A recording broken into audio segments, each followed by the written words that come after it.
Hello বন্ধুরা, কেমন আছো তোমরা? আমি ভালো আছি। সুন্দর একটা বিকালবেলা সুন্দর একটা সিরিয়ালের রিভিউ নিয়ে চলে এসেছি। সিরিয়াল হচ্ছে দুই শালিক এখন জমজমাট পর্ব হচ্ছে। আজকের এপিসোডের রিভিউ নিয়ে শুরু করা যাক, চলো।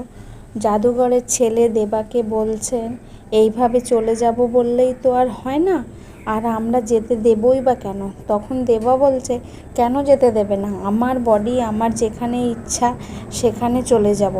তখন জাদুঘরের ছেলে বলল, আরে ধ্যাত, যা বডিটা আপনার, কিন্তু বাড়িটা তো আমাদের।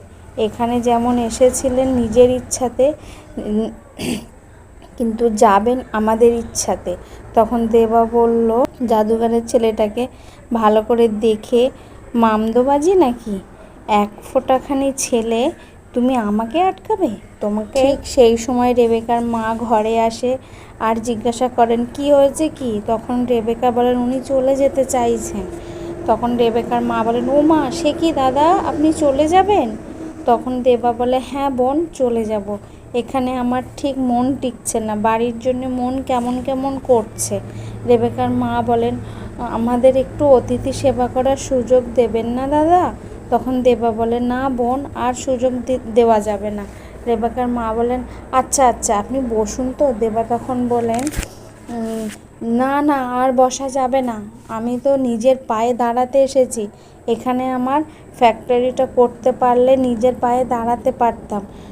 বলে ড্রাইভারকে একটা ফোন করে দেখি গাড়িটা ঠিক হলো কি না। রেবেকার মা তখন মনে মনে বলল, ভাবলাম গয়নাগুলো ঝাড়বো, কপালে নেই গো ঘি, ঠকঠকালে হবে কি? বলতে থাকেন। দেবা তখন পল্টুকে ফোন করে বলেন, পল্টু দেবার ফোন দেখে চারানাকে বলে, দেবা কল করেছে। পল্টু ফোন ধরে বলে, হ্যাঁ দেবা বল, আখি আর গৌরবকে পেয়েছিস? আমরা যাব। দেবা বলে, গাড়ি ঠিক করেছিস? গাড়ি তো ঠিকই আছে, পল্টু বলে। দেবা তখন করে বলে, আমি জানতাম তুই গাড়ি ঠিক করে দিবি। গাড়ি যখন ঠিক হয়ে গেছে আর এদিকে যখন সব ঠিক আছে, তখন আর এনাদের বিরক্ত কেন করব? তুই চলে আয় বাবা, চলে আয়। তখন এখনই বেরিয়ে পড়বো। পল্টু ড্রাইভারকে বলে, দাদা গাড়িটা নিয়ে চলো ওইদিকে। এদিকে ঝিলিক আঁখির পোশাক পরে আর ঝিলিকের শাড়ি আঁখিকে পরিয়ে দিয়ে বলে, যা এবার দেবার সাথে সোজা বাড়ি চলে যা, আমি এদিকটা সামলে নেব।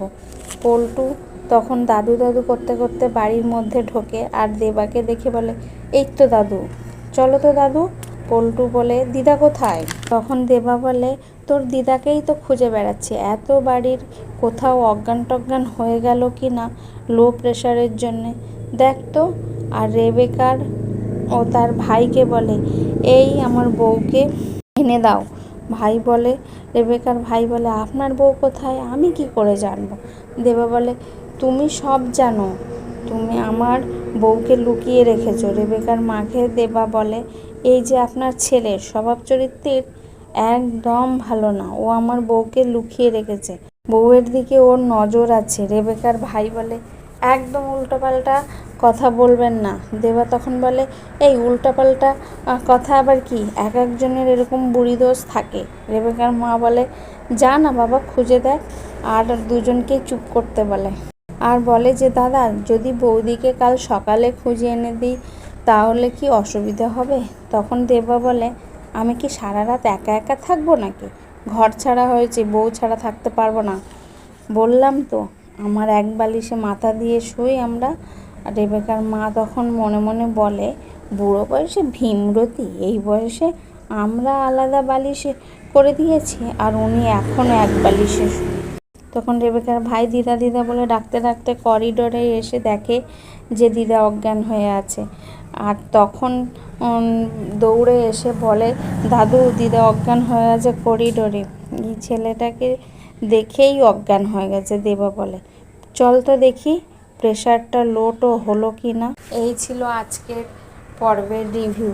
তোমরা যদি ভালো লাগে আমার গল্পটা, রিভিউটা, তাহলে একটা শেয়ার, লাইক, কমেন্ট করো, প্লিজ সাবস্ক্রাইব করো। টাটা।